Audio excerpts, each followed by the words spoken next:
Scene script. Have you ever wondered how data is organized in programming? Today, it's all about arrays. In the realm of programming, arrays play a crucial role. Think of them as a collection of elements, each identifiable by an index or a key. Essentially, arrays offer a means to store a multitude of values, all of the same type, under a single variable name. This makes arrays a fundamental data structure in many programming languages, including the likes of C and C++. For instance, if you have a list of integers, instead of creating a separate variable for each one, you can put them all in an array. The beauty of arrays is that they can store not just numbers but also characters, strings, or even other arrays. So whether you're organizing data, implementing algorithms, or representing matrices, arrays are versatile tools that can make your coding journey a lot easier and efficient. Understanding arrays is fundamental to writing efficient and organized code. Let's start with how to declare and initialize an array. In the world of programming, declaring an array is as easy as pie. But it's not just about declaring, it's also about initialization. Imagine you have an array of integers. You would declare it like this: int numbers. This tells the compiler, hey, I need an array of integers named numbers, and I need space for 5 of them. But what if we want to initialize our array at the same time? Simple. We just use an equals sign, followed by a list of values inside curly braces. So, int numbers =, 1, 2, 3, 4, 5, does the trick. This declares an array of integers named numbers with a size of 5, and initializes it with the values 1 through 5, and voila! That's how simple it is to declare and initialize an array. Now, how do we access these stored elements? Let's explore. In C++, arrays are 0 indexed. This means that the first element is at index 0, the second at index 1, and so forth. So, if we have an array of 5 elements, like our array numbers, the indices will range from 0 to 4. To access an individual element, we use square brackets following the array name, enclosing the element's index. For instance, if we want to access the third element of our numbers array, we would write numbers. Remember, because we start counting from 0, the third element is at index 2. Accessing elements in an array is not confined to reading their values. We can also modify the elements using their indices. For example, numbers =, 10 more would replace the third element with the number 10. Accessing elements in an array is as easy as remembering that indexing starts from 0. Determining the size of an array is a common requirement. Here's how to do it. In C++, we employ the size of operator to ascertain the total size of the array. This operator returns the size in bytes of the object or type that follows it. But remember, we're interested in the number of elements, not the total byte size. So how do we get the number of elements? That's where division comes into play. We divide the total size of the array by the size of a single element. In code, this looks like size of numbers divided by size of numbers. The first size of gives us the total size of the array, and the second size of, applied to the first element of the array, gives us the size of a single element. The result of this division is the number of elements in the array, and that's how you determine the size of an array. Let's see how to navigate through an array. When dealing with arrays, sometimes we need to access all elements one by one. For that, we use a loop to iterate over the array. Think of it as a tour guide leading you through each item in an art gallery, from the first to the last. In the realm of programming, our tour guide is a loop. Consider our integer array, numbers, with elements 1, 2, 3, 4, and 5. We can use a for loop to visit each element. Starting with index 0, the loop increments the index by 1 each time until it reaches the end. Here's an example. For int I = 0, I is less than 5, increment I. Then print out numbers. Doing so will see each number printed out in sequence. And that's it. Iterating through an array is a breeze with loops.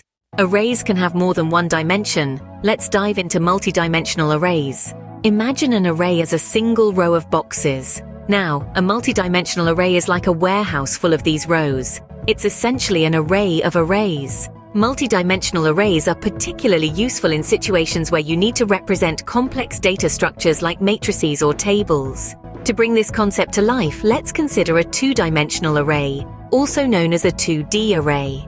Just like a matrix in mathematics, a 2D array has rows and columns. To declare a 2D array in C++, you simply add an extra set of square brackets. For instance, if you wanted to create a 3x3 matrix to represent a tic-tac-toe board, you could declare it like this: int gameboard. The first bracket specifies the number of rows and the second, the number of columns. But how about initializing a 2D array? It's a similar process to initializing a one-dimensional array, but with an added dimension.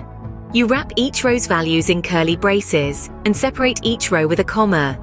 The tic-tac-toe board could be initialized with values like this: int gameboard equals sign 1, 2, 3, 4, 5, 6, 7, 8, 9. Accessing elements in a 2D array is also straightforward. You specify the row and column indices within the square brackets, just like coordinates on a map. For example, gameboard would access the first row's third element. Multi-dimensional arrays aren't just limited to 2 dimensions. You can have arrays with 3, 4, or even more dimensions.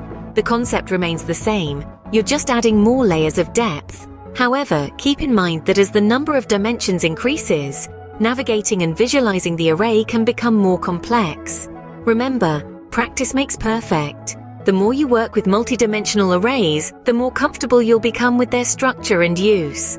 Multi-dimensional arrays are just arrays within arrays. Arrays can store more than just numbers. Let's look at string arrays and the standard library array. In C++, arrays can hold more than just numerical values. For instance, we can store strings in an array. A string, in essence, is an array of characters, meaning a string array is an array of character arrays. Let's consider an example. Suppose we have an array called fruits, storing the names of different fruits. We declare and initialize it like this: const char asterisk fruits equals sign apple, banana, orange. Here, fruits is an array of strings, or more precisely, an array of pointers to characters. Now let's turn our attention to an enhancement in modern C++, the standard library array. Starting from C++11, the standard template library, or STL, introduced a safer and more feature-rich alternative to traditional arrays, known as std array. You can think of std array as a container that encapsulates fixed-size arrays. It provides us with additional features like bounds checking and size information, which traditional arrays lack. Let's see how we can declare and initialize a std array. First, we need to include the array header. Hash includes std numbers equals sign 1, 2, 3, 4, 5. Here, SD numbers is a std array of integers with a size of 5, initialized with the values 1 to 5. In essence, std array is a more modern, safer, and feature-rich alternative to traditional arrays, making our code more robust and easier to maintain. So whether you're storing strings, numbers, or any other data type, arrays provide an efficient way to organize and store your data. And with the added features of the standard library array, your programming toolbox becomes even more versatile. With arrays, you can organize and store any data type efficiently. Let's recap what we've learned about arrays. Arrays are a core data structure in programming, allowing us to store multiple values of the same type under a single variable name. We've explored how to declare and initialize arrays, and how to access individual elements using indices. We learned that arrays in C++ are zero-indexed, which means the first element is at index 0, the second at index 1, and so forth. We also saw how to determine the size of an array using the size of operator and how to iterate through an array with a loop. We delved into the world of multi-dimensional arrays, which are essentially arrays of arrays, commonly used to represent matrices or tables. We also touched on string arrays and the more feature-rich std array from the standard library. Arrays are versatile and widely used in programming. Mastering them is a great step towards becoming an efficient programmer.